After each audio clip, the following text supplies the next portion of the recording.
Hey Lake Wales, we got a special edition of Lake Wales Critter Tales for you today. We got invited into Mr. Nitro's house.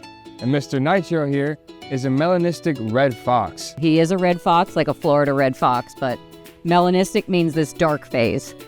Awesome. And you had told us that he's an animal ambassador. Now, we're pretty familiar with an animal ambassador, and they use them to advocate for certain things and inform and educate people. What does he advocate for? Well, he advocates because his story was we got called to rescue a gray fox at Picnic Island. We went down there to find a baby red fox this color, which means he was probably an exotic pet that somebody bought, didn't want it anymore, and he got dumped. He was starving and dehydrated, and we were really shocked. And we looked for owners, and he was not chipped, so this was definitely somebody who just didn't want him anymore. Wow, so it's important that people know before you adopt and before you buy to get educated, get informed, and know the proper steps. Right, so Florida is one of the strictest states actually for protecting their animals.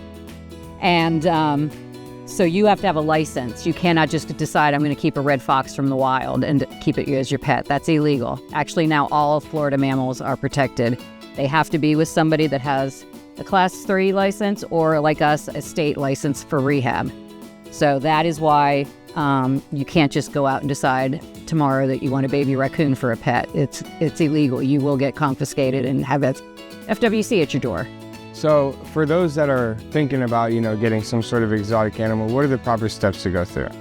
Well, I've worked with animals a long time, 40-some years, and I really don't recommend a lot of species. I know it's really fun to have something like this as a pet, but they're still a wild animal inside. So if you absolutely have to have it, you got to look at your breeders, make sure they're properly papered and licensed with FWC. And then you have to have the proper caging. You also have to have a permit. It's a long process to get into just to have something like this. So I understand that they're naturally kind of skittish, but he's actually been pretty warm. And right now we have a bowl of his lunch. Right. And he's been getting fed pretty well. Yeah. How receptive are they in the wild? You would not have a red fox coming up to you.